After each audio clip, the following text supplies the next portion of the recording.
Hey, what's going on, guys? This is Jay with Faith Evolved, where I talk about all things spiritual, metaphysical, philosophical, and mental health.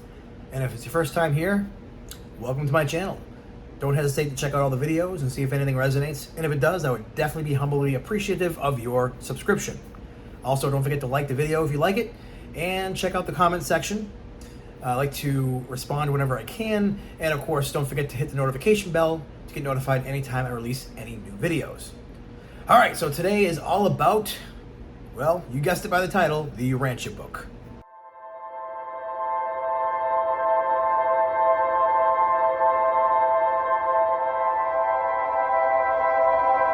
All right, so as you can see, the background is blurred. I am using cinematic mode on my iPhone, so let me know if it's working well, if it's distracting or annoying, or otherwise not pleasant to view. Please let me know in the comments. But anywho, so this video is all about what should we do with the Urantia Book. Really, what is the purpose of the Urantia Book? And what do us, the Urantia Book readers need to do about it? Well, how should our response be? Should we go around, telling everybody about the book and saying, hey, check out this amazing book. It tells, the entire history of Earth and all the different angelic and celestial beings and the future eternal career that we have and the life and teachings of Jesus, how he actually explained it to us, not how the Bible explains it to us. What should be the purpose? Should the Urantia Book be viewed like another sacred scripture, like the Bible, like the Quran, like the Tanakh, if you're Jewish, which is really just the Old Testament, the Torah. So really, how should we respond to this? How should we propagate what we've learned in the Urantia Book? This is just my INFJ brain over here. I actually had to Google the word propagate because I felt like was that the right word to use in that situation? And yes, breed specimens of a plant or animal, or a book in this case, by natural processes from the parent stock. So yes, propagate is the perfect word to use in this situation, but how should we do it? So like I said, we have things like the Torah, which is the Old Testament, the Bible, the Quran, Book of Mormon. There's so many different, sacred texts out there. You can go on, and that's just a sacred text. Never mind, spiritual texts like A Course in Miracles, Conversations with God, The Law of Ra. There's like so many of those types of books, and some of them more esoteric than others.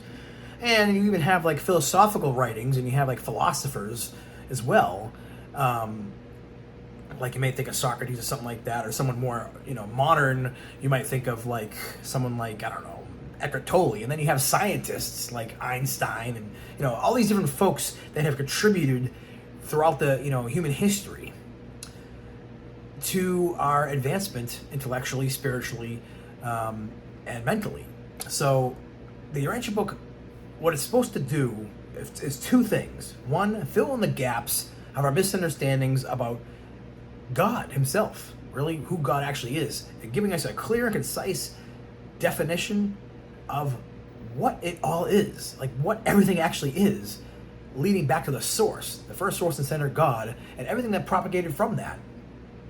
And secondly, it is to fill in the gaps with our understanding in human history, all the way from, basically origins of our universe to the origins of planet Earth called Urantia, to the, first human beings on the planet Earth, and, all the different celestial beings that were involved, the different advancements and evolution of human society and just the human being itself, all the way up through Adam and Eve, like giving us the explanation of what that actually was all about and who they actually were, through Melchizedek, up to Jesus himself, and then literally like a huge portion, all of section 4 of the Urantia Book is dedicated to the life and teachings of Jesus. And they say on a couple different occasions that, it's the last resort to provide us revelation. They glean from 1,000, I think they said, or more human sources of information regarding religion and science and philosophy and even like world history and stuff like that. They didn't want to go into anything specifically revelatory unless there was nothing in human history, and not only that there was nothing ever conceived in the human mind in all of human history or even revealed previously to us. So they resorted to revelation as a last resort. And I think the reason that this fifth epical revelation, as it's so called, was given to us so shortly after Jesus, because we are advancing so quickly scientifically, technologically, socially. Like, there's so many changes that have happened in the past 150 years. I mean, just in my mind, the invention of the microprocessor is just freaking mind-blowing. Sorry to use that word, but it's just like, wow. It's like that, we just jumped like literally out of the Stone Age with computers. As far as I'm concerned, it's a Stone Age before the computers. I mean, try going around anywhere today without technology, like your car, your cell phone, obviously your computer for work. It's like everything is automated and has some kind of code running it, some kind of operating system, and it's like just built into our lives, and how quickly we integrated that into our daily lives is just astonishing, even more than the technology itself. So they realize that this could be extremely devastating to society, how fast we're growing, how population of the earth is exploding, and how there's still wars. I mean, even after this book was written, we had World War II, and this war is still going on, and now we have the whole Russia-Ukraine thing going on. It's like humanity is still, as the book calls it, quivering on the brink of a spiritual advancement. But we have so many folks that are still stuck in abject, bondage to just not even knowing who God is or even believing there's a God. And a lot of people that are convinced that science is mutually exclusive to spirituality, when I think they actually complement each other. So we have all that going on, and we also have so many people that are, evolving, yes, spiritually, and they're getting into more new age stuff, and they believe that we're all one, and we're all in God or a part of God, but they still are clinging to so much superstition. And superstition is running rampant even in the New Age. The supposedly most advanced spiritual people on the planet Earth are still, going to 11:11 and looking for their, looking in the stars for their, astrology and, whatever, tarot cards and all these different things that people do, voodoo dolls, I can go on with that. It's like, it's all superstition. They don't realize that the biggest secret is it's in your mind, and that's where God lives, in your mind. Like, that is literally the source, your awareness. That is direct from God. That is what they call the thought adjuster in the Urantia Book. And of course, the Miracles goes into more like the actual mind training, that's why I love that book. But mind training for the soul as it identifies with the thought adjuster or the spirit. So because of the quick advancement, there's so many people that are quick to say, oh, you know what, science explains everything, and what it doesn't explain, it eventually will, and the less we need God, yet it stifles their imagination.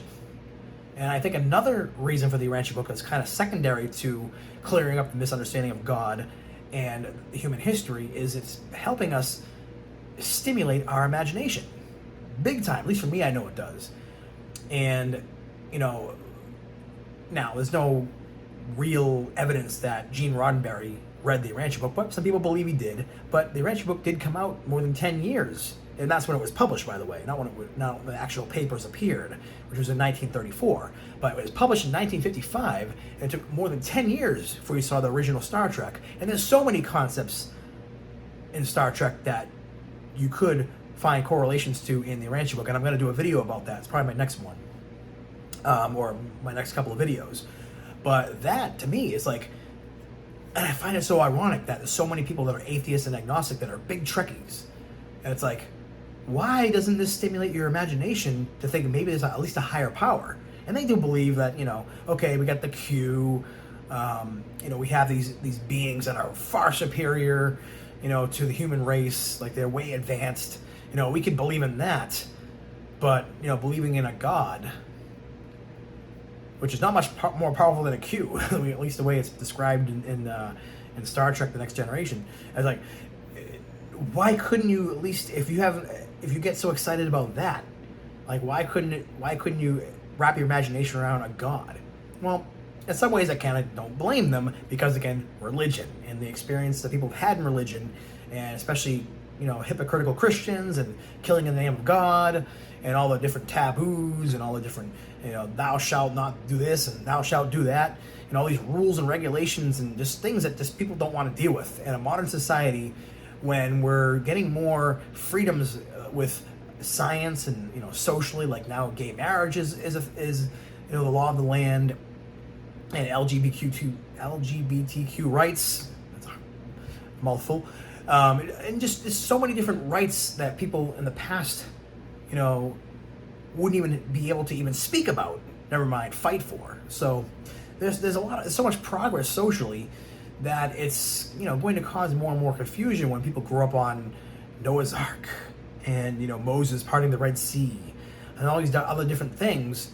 But ironically enough, when you watch, you know, Star Trek or even like Marvel movies, where you got all these superheroes or DC comics, and all these things that they can do, and they all try to explain it via science. Like, what if God is just a really advanced alien, you know? Like, now I believe that there's a source and a center for all creation, that being the universal Father. I believe there's a source, and we're all a part of that. We're all within the mind of God. But, you know, there's levels to get there, obviously, and maybe there's advanced aliens or advanced superheroes that can do these things, you know? I mean, just look at Cisco from The Flash. I mean, look at all the stuff he can pull out of a rabbit's hat and call it science, or say, oh, it's explained via science. You know, even the Speed Force, for goodness sake, is basically almost like a godlike entity. But no, there's no God. No, we're agnostic. We're atheist. Sorry to burst your bubble, Christians. So it's like, no, why can't we, you know, why can't science and spirituality coexist and complement each other? You know, it doesn't have to be this thing where, you know, they have to be separate, and to commingle is like, you know, sacrilegious or something like that, or a mockery. Okay, so now that I've gotten that out of the way and, you know, that tangent is over, what am I getting at? Like, what is the point of the Urantia Book? We know what it's for, but how do we propagate? How do we spread the word? How do we spread the gospel of the fatherhood of God and the brotherhood of man? Well, number one, I don't believe we should be taking 10-pound Urantia books and slam them over people's head and say, repent and believe. I don't think it's even meant to be necessarily, you know, like airdropped over Russia or something like that. Or, you know, or thrown out at striper concerts like Bibles. You know, it's you know, I don't think that it should be something where people should go around saying the Urantia book is the fifth epical revelation. This is because you have all these other books. Like, people nowadays are going to be jaded and say, this is another book, never heard of it before, Urantia book, Shemantia book, whatever. You know, I got my Conversations with God here, I got my A Course in Miracles, I got my Eckhart Tolle here, you know, The Power of Now. I mean, you got all these different spiritual texts. Like, you're not going to probably get people to be convinced of yet another spiritual book, especially one that's not even as popular as like A Course in Miracles. I mean, it's like, it's even got less of a following. I mean, at least you got Marianne Williamson, you know, running for president, is a Course in Miracles reader. But the point is, like, I think it's for us, the Urantia Book readers, to be the torchbearers of the values and truth held within the book and live them within our own lives, implement them in the way we treat others, in the way we worship God with freedom, without fear, with, you know, just knowing that we're, you know, faith sons of God, and there's nothing that we have to do to earn our way to salvation. It's to be taken for granted, like living our lives the way the Urantia Book, especially the life and teachings of Jesus, told us to live, by example, of course. And just implementing that in the way we live our lives, you know, at work, at church, if we still go to church, you know, wherever we meet people, even strangers, you know, meeting people at the grocery store or the gym, you know, just living like the way Jesus did. And, you know, even if the Urantia Book never goes beyond, you know, 1 and 2 or 3 generations, as long as it did the job of changing enough hearts and minds to the truth and changing their lives and giving them freedom like I know I've had myself, you know, the people who are meant to find the Urantia Book will find it, you know? And I don't think it's just a reserve core, as the Urantia Book calls it, you know? I do believe there's, you know, many people out there, maybe Gene Roddenberry did read the book. Who knows? And that's why we have what we have in Star Trek. Wouldn't that be amazing if we found that out? But it doesn't matter who reads the book, necessarily, as long as the people who read it, you know, they really respond to the leading of the Spirit and try to change their lives for the better by living out what the Urantia Book teaches and living with that faith, you know, like living faith in their life. So that's what I think the whole purpose of the book is. It's to kind of like infiltrate society with its values and truth and teachings. And other people will see that. And when they start living the religion of Jesus as we're living it, it'll start changing their lives. And maybe in the future, the Urantia Book will become huge because they see all the folks that have the best impact on humanity are Urantia Book readers. Or maybe the Urantia Book will just fade away like Melchizedek's teachings barely made an impact, or Adam and Eve defaulted, or Caligastia, whatever. Like all these different like prophets that were talked about in the Old Testament, like Samuel and Ezekiel and Isaiah, like having barely an impact, but it's all cumulative over thousands and thousands and thousands of years. Evolution is terribly effective, according to the Urantia Book. So you got all this going on, right? And it's going to be cumulative, and in the end, no one's going to care about the Urantia Book when you pass away and you're in the mansion worlds, or you've progressed well beyond that. Maybe you're already at Havona, for goodness sake. I mean, the Urantia Book is just one piece of scaffolding along the way. It's just one extra little injection of revelation. And there'll be tons more even in the future history of Earth. Magisterial sons and Trinity teacher sons and the return of Jesus himself. And who knows who else will come here, to bring more revelation of truth. The Urantia Book is just one part of the stepping stone among many, all the way to the settling of the age of light and life of planet Earth. So don't you fret. Don't feel like you have to, proselytize people into believing in the Urantia Book, and make it like your main focus. No, live what the book says, and that should be enough. What is the Christian saying? Teach Christ, but if you must use words, well, that's what I say about the Urantia Book, folks. So thank you for watching. I thank you for taking time out of your day. And again, I hope this video has blessed you. And please like it, subscribe, click the notification bell as well to get any of my new videos. Thanks. God bless.